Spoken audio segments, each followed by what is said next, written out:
लूकस रसूल की इंजील उसका 15वां बाब पहली आयत से पढ़ेंगे। और फिलफौर सुबह होते ही सरदार काहिनों ने बुजुर्गों और फकीहों और सब सदर अदालत वालों को समेत सलाह करके यीशु को बंधवाया और ले जाकर पिलातुस के हवाले किया। और पिलातुस ने उससे पूछा, क्या तू यहूदियों का बादशाह है? उसने जवाब में उससे कहा, तू खुद कहता है।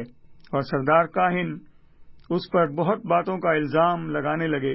पिलातुस ने उससे दोबारा सवाल करके ये पूछा, तू कुछ जवाब नहीं देता?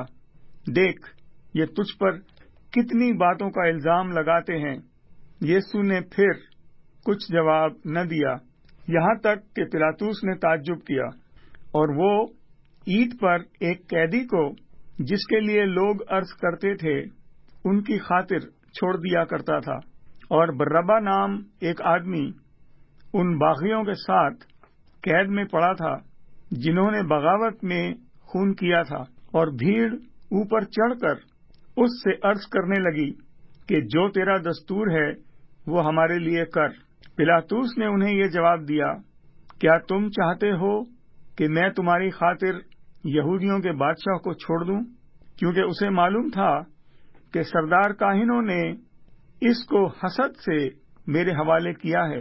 मगर सरदार काहिनों ने भीड़ को उभारा ताकि पिलातुस उनकी खातिर बर्रबा को ही छोड़ दे। पिलातुस ने दोबारा उनसे कहा, फिर जिसे तुम यहूदियों का बादशाह कहते हो, उससे मैं क्या करूं? वो फिर चिल्लाए कि उसे सलीब दे। और पिलातुस ने उससे कहा, क्यों? उसने क्या बुराई की है? वो और भी चिल्लाए कि उसे सलीब दे। पिलातुस ने लोगों को खुश करने के इरादे से उनके लिए बर्रबा को छोड़ दिया और यीशु को कोड़े लगवाकर हवाले किया ताकि सलीब दी जाए। और सिपाही उसको उस सहन में ले गए जो परवर्तीन कहलाता है, और सारी पलटन को बुला लाए। और उन्होंने उसे अरगवानी चोगा पहनाया और कांटों का ताज बनाकर उसके सर पर रखा और उसे सलाम करने लगे कि ऐ यहूदियों के बादशाह, आदाब। और वो उसके सर पर सरकंडा मारते और उस पर थूकते और घुटने टेक टेक कर उसे सिजदा करते रहे।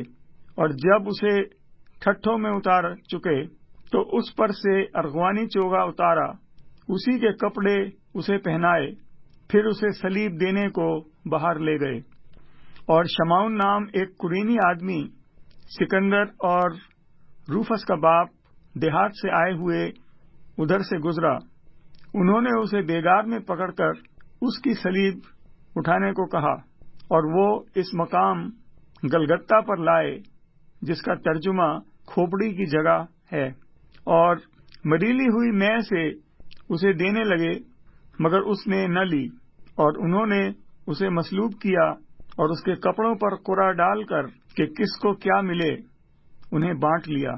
और फिर दिन चढ़ा था जब उन्होंने उसको सलीब पर चढ़ाया और उसका इल्जाम लिखकर उसके ऊपर लगा दिया गया कि यहूदियों का बादशाह। और उन्होंने उसके साथ 2 डाकू, एक उसकी दाहिनी और एक उसकी बाईं तरफ मसलूब किए।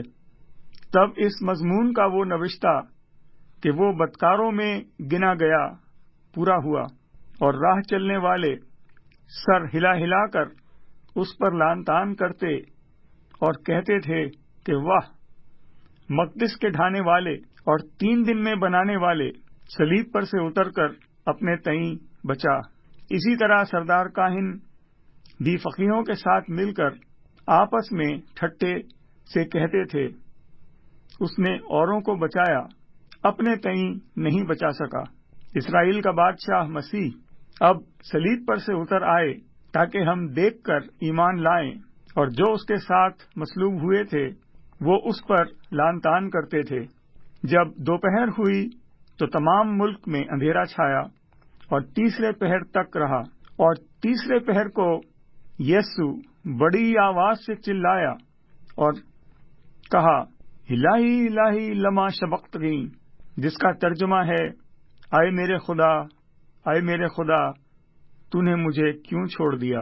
جو پاس کھڑے تھے ان میں سے بعض نے یہ سن کر کہا، دیکھو وہ ایلیا کو بلاتا ہے، اور ایک نے دوڑ کر اسپنج کو سرکے میں ڈبویا اور سرکنڈے پر رکھ کر اسے چسایا اور کہا، ٹھہر جاؤ، دیکھیں تو ایلیا اسے اتارنے آتا ہے یا نہیں۔ پھر یسوع نے بڑی آواز سے چلا کر دم دے دیا، اور مقدس کا پردہ اوپر سے نیچے تک پھٹ کر 2 ٹکڑے ہو گیا، اور جو صوبے دار اس کے سامنے کھڑا تھا اس نے اسے یوں دم دیتے ہوئے دیکھ کر کہا، بے شک یہ آدمی خدا کا بیٹا تھا۔ اور کئی عورتیں دور سے دیکھ رہی تھیں، ان میں مریم مگدلینی اور چھوٹے یعقوب اور یوسف کی ماں مریم اور سلومی تھیں۔ جب وہ گلیل میں تھا تو اس کے پیچھے ہو لیتی اور اس کی خدمت کرتی تھیں، اور وہ بھی بہت سی عورتیں تھیں جو اس کے ساتھ یروشلم میں آئی تھیں۔